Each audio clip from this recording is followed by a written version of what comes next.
आप सभी लोगों को हम इस वीडियो में जो है साइंस से संबंधित महत्वपूर्ण प्रश्न बताएंगे। और वीडियो अगर अच्छा लगे भैया तो ज़्यादा से ज़्यादा शेयर करिए और चैनल को जरूर सब्सक्राइब करिए, है ना। चलिए शुरू करते हैं।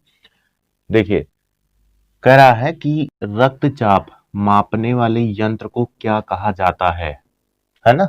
ये चीज है, तो उसका जो नाम है वो है स्फाइग्मो मैनोमीटर। ये फिर उसके बाद है, कह रहा है कि मानव शरीर का रक्त बैंक किसे कहा जाता है। प्लीहा है भैया, उसको कहते हैं। चोट लगने पर किस प्रोटीन के द्वारा रक्त जमता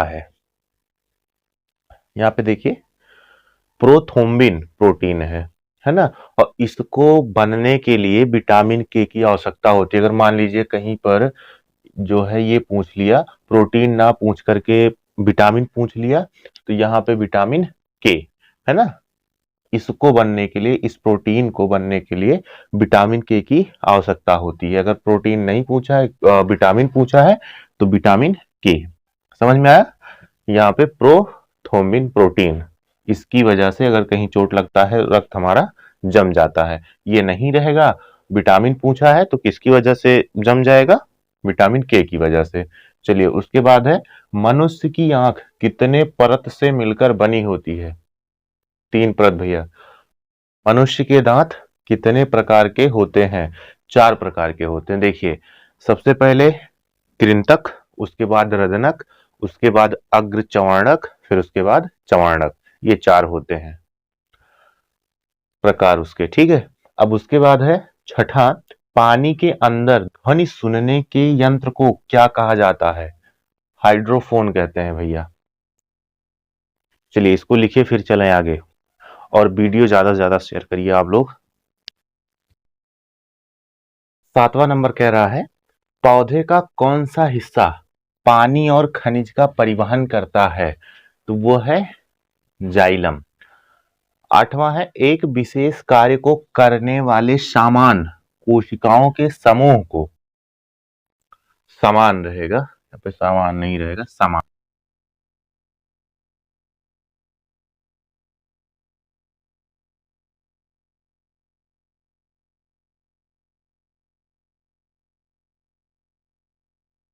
एक विशेष कार्य को करने वाले समान कोशिकाओं के समूह को क्या कहते हैं, ऊतक कहते हैं। उसके बाद है, रक्त को शुद्ध करने वाला अंग कौन सा होता है। किडनी होता है भैया, ये चीज। उसके बाद कह रहे हैं कि किस वैज्ञानिक ने क्रम विकास का सिद्धांत दिया था। चार्ल्स डार्विन ने। ये है। मनुष्य के शरीर में प्रचुर मात्रा में पाया जाने वाला तत्व कौन सा है। ऑक्सीजन है। 12 नंबर है, सबसे पहले डीएनए को किसने अलग किया था। फ्रेडरिक ने। देखिए, कह रहा है कि सोडियम और पोटेशियम को किसमें रखा जाता है। मिट्टी तेल देखो भैया, उसमें रखते हैं, जिसको हम केरोसिन भी बोलते हैं। अगर इसको खुले में ऐसे रख दिया जाए तो ये दोनों पानी में जो है, जैसे पानी अगर पा जाए, सोडियम वोडियम पानी पा जाए, तो वो क्या करता है, बहुत तेज रिएक्शन करता है। और ऐसे खुले में अगर रख दिया जाए तो वायु में आप लोगों को पता है कि नमी पाई जाती है। अगर उसमें जहां सा भी थोड़ा सा नम पाया, तुरंत रिएक्शन करने लगेगा। इसीलिए रिएक्शन ये दोनों ना करें, किसमें रखते हैं, केरोसिन में। समझ में आया। फिर कह रहे हैं कि लोहे पर जंग लगना किस तरह की अपक्रिया है। ऑक्सीकरण। फिर उसके बाद है, सोलर सेल किस ऊर्जा को किस ऊर्जा में परिवर्तित करता है। वो चीज देखे हो ना, छत पे जब छत पे लगा रहता है ना, प्लेट आता है, सौर प्लेट जिसको, तो वही चीज है सोलर सेल। सौर्य ऊर्जा को विद्युत ऊर्जा में ये परिवर्तित करता है। फिर कह रहे हैं कि मनुष्य आंखों से कितनी डिग्री तक देख सकता है। तो 150 डिग्री। देखिए, देखने का तो हम ऐसे देख सकते हैं, ऐसे भी देख सकते हैं, 180 हो गया, है ना। देखने को तो हम ऐसे घूम कर भी देख सकते हैं, घूम जाए पूरा, 360 डिग्री हो गया। लेकिन इन्होंने कहा है कि आंखों से, ये आंख है तो हम इसको ऐसे, सारा ऐसे करके ऐसे कर सकते हैं, ऐसे कर सकते हैं, ऐसे ऐसे, तो ऊपर और नीचे इतना ही देख सकते हो भाई। सना गर्दन उठाएंगे तो भैया 180 डिग्री चली जाएगी। तो वही चीज है कि 150 डिग्री तक जो है हम आंखों से देख सकते हैं। फिर उसके बाद है मनुष्य के शरीर में लाल रक्त कण का निर्माण कहाँ पर होता है? अस्थि मज्जा में। समझ में आया? इसी को इंग्लिश में बोन मैरो बोलते हैं, है ना। क्रिस मूवी अगर देखो तो उसमें जो है वो जो बैठा रहता है कुर्सी पे, वो इसी के लिए जो है परेशान रहता है बेचारा। अंत में जाकर के उसको मिलता है तो वो मिलता क्या है, बेचारा सहाय हो जाता है उसमें। फिर उसके बाद है कि मनुष्य के शरीर में इंसुलिन का निर्माण कहाँ पर होता है? अग्नाशय में भैया, है ना। लिखिए इसको। देखिए कह रहा है कि न्यूक्लियस के बाहर डीएनए कहाँ मिलता है? माइटोकॉन्ड्रिया में। उसके बाद न्यूटन के किस नियम को गैलीलियो का नियम भी कहते हैं? न्यूटन के गति का प्रथम नियम। न्यूटन का जो गति का प्रथम नियम है वो क्या है कि अगर कोई वस्तु विरामावस्था में है तो वो विरामावस्था में ही रहेगी, अगर गति कर रही है तो गति अवस्था में ही रहेगी, जब तक कि उस पर कोई बाह्य ना लगाया जाए। अगर रुकी हुई है भैया तो वो रुके रहेगी। अगर जैसे ये मार्कर है, ऐसे खड़ा है, खड़ा रहेगा, इसको हम ढकेल देंगे तो गिर जाएगा, है ना। वैसे इनके कहने का मतलब यही है, अगर गाड़ी चल रही है तो उसको जब हम रोकने का प्रयास करेंगे तभी वो रुकेगी, अन्यथा वो चलती रहेगी। तो ये है इनका प्रथम नियम, किसका? न्यूटन का, जिसको गैलीलियो का प्रथम नियम भी कहते हैं। पौधे में पाया जाने वाला हार्मोन ऑक्सिन की खोज किसने की थी? चार्ल्स डार्विन ने। टिटनेस बीमारी मनुष्य के किस अंग को प्रभावित करता है? तंत्रिका तंत्र को।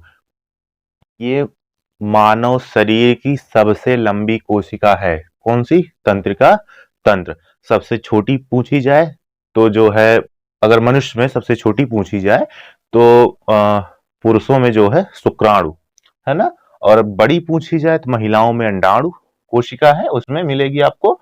और अगर ओवरऑल पूछी जाए कि सबसे बड़ी, तो शुतुरमुर्ग का जो अंडा होता है उसमें मिलेगा। और सबसे छोटी तो माइक्रोप्लाज्मा। ठीक।